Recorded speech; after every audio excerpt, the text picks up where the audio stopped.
This is probably the major reason for the why we have so many Christian and Jewish manuscripts from Egypt is because of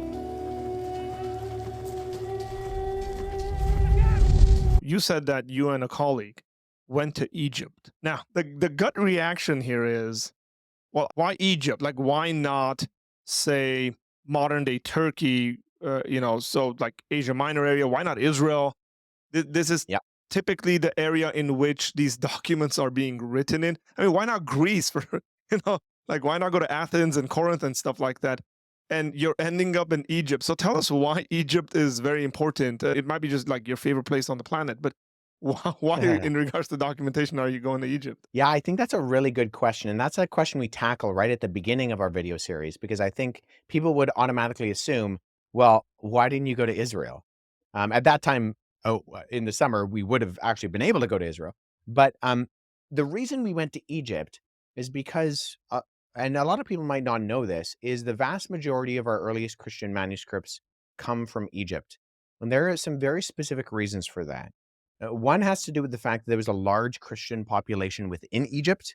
You remember Jesus in the Gospel of Luke, when his family flees, they go to Egypt. And that's because there was a Jewish population within a large portion of Egypt, spread out through all of Egypt, both in Upper and Lower Egypt. And later on, a very influential Christian population throughout Egypt. But also, the writing material at the time was papyrus, which is made from the papyrus plant, which grows almost exclusively on the banks of the River Nile. And so the production hub of the ancient world of writing material, of the actual physical document, um, was Egypt. I mean, you also had parchment and vellum, which was animal skin, but that didn't really become popular until a little bit later on. And it was largely more expensive to produce because you had to kill the animal. But Mm. papyrus was largely available, and it was grew quite readily along the banks of the Nile River. And not just that, but you had large educational centers throughout Egypt in places like Alexandria and Oxyrhynchus and Elephantine. There were not just places that were producing the writing material, but were actually teaching and were doing things like translation work. A good portion of the Greek translation of the Old Testament that the New Testament authors use a good amount of the time comes from the project that was done probably in Alexandria in Egypt when at least the first 5 books of the Bible were produced there, the Torah, about 200 years before Jesus. But another big reason, this is probably the major reason for the why we have so many Christian and Jewish manuscripts from Egypt, is because of the climate, because Mm. it's so dry.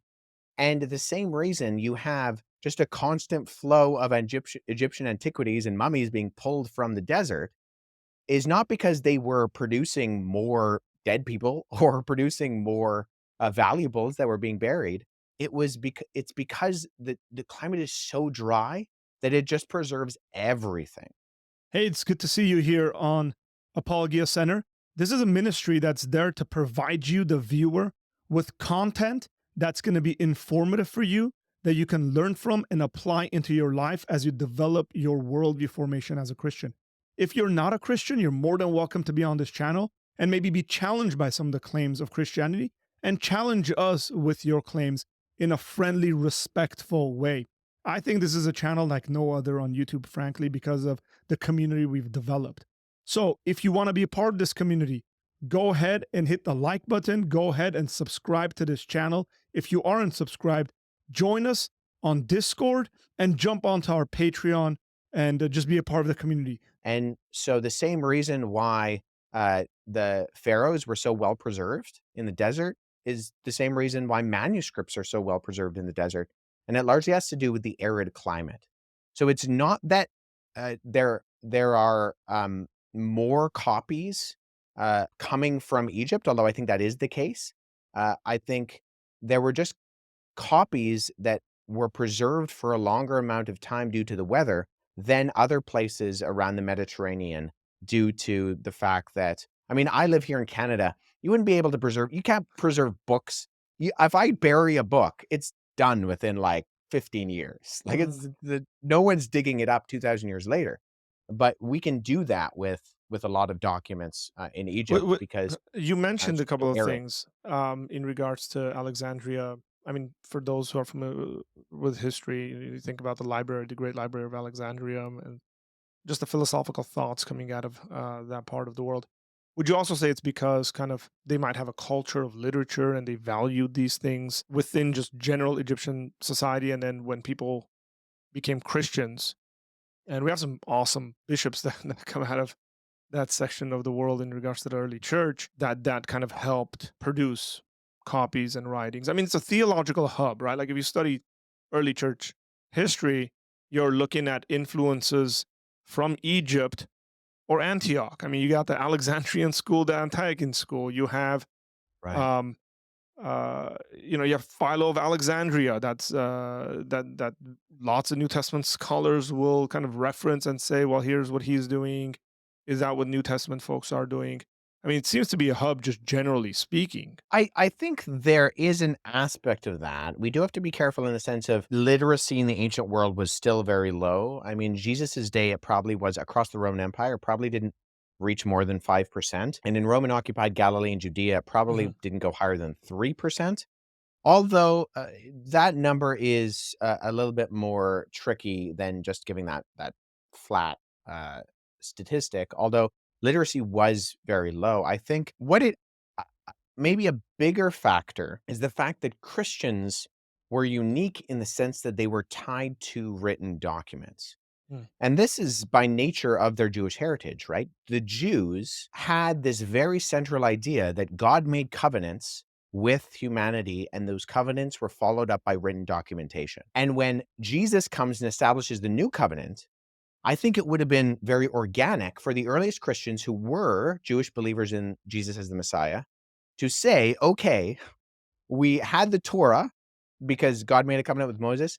We had the prophets because God was making promises to his people and giving commands to his people. And we had, the all these things where you had God giving commands, giving promises, giving precepts, and is followed up by literal writing, either inscribed on tablets or written on scrolls.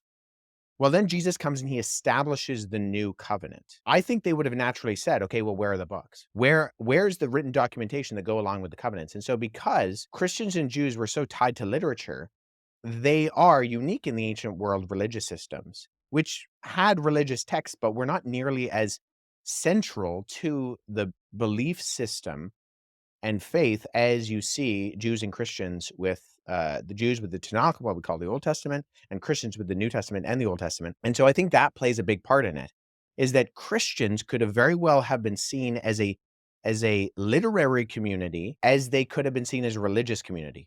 Because wherever they went, they were copying and they were producing and they were disseminating these books even at times when they may not have actually known how to read them. And we mm, can pinpoint this, we can figure this out within people who write things who don't know how to read the language make mistakes that people who know how to read the language don't.